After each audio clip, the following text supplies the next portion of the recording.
Hello বন্ধুরা, good morning. আবারও চলে আসলাম একটা মিনি ব্লগ শেয়ার করতে। আজকে সকাল সকাল স্নান টান করে রেডি হয়ে বেরিয়ে গেছিলাম, একটা জায়গায় নিমন্ত্রণ ছিল। তার জন্য আমি আমার রেডি হয়ে টোটো করে চলে যাচ্ছিলাম সেখানে। তারপর দেখো, ওখানে নামার পর দেখলাম কতগুলো বাচ্চা রথ নিয়ে যাচ্ছে, তো সেটাও একটু তোমাদের সাথে শেয়ার করলাম। তারপরে এখানে চলে আসার পরে আমাদের একটা ড্রিঙ্ক দিল। প্রচণ্ড গরম লাগছিলো, এটা খেয়ে যেন একটু শান্তি পেলাম। তারপর এখানে বসে বসে সবার সাথে একটু গল্প করছিলাম। আর দেখো, তোমরা নিশ্চয়ই বুঝতেই পারছো আমরা কিসের প্রোগ্রামে এসেছি। আজকে ছিল একটা বৌদির বেবি শাওয়ার। তারপর দেখো, এই যে এটা হলো আমার ভাগ্নি।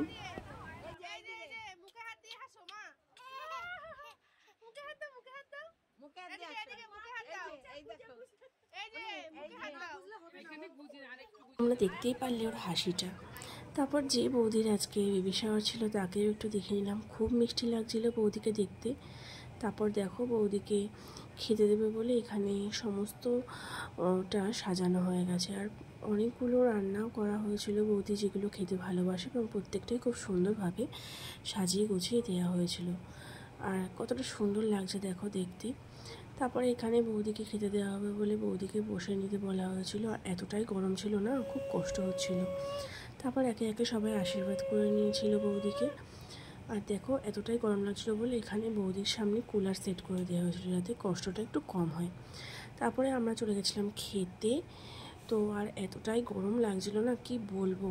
আর দেখো, এই যে মেনুটা তোমরা দেখিয়ে নাও কী কী আজকে দুপুরে লাঞ্চে ছিল। আর রান্নাগুলো খুব ভালো হয়েছিল। আর সত্যি বলতে আজকে দিনটা খুবই ভালো কাটলো। তোমরা সবাই ভালো থেকো, সুস্থ থেকো, এইভাবেই আমার পাশে থেকো। তো টাটা, বাই।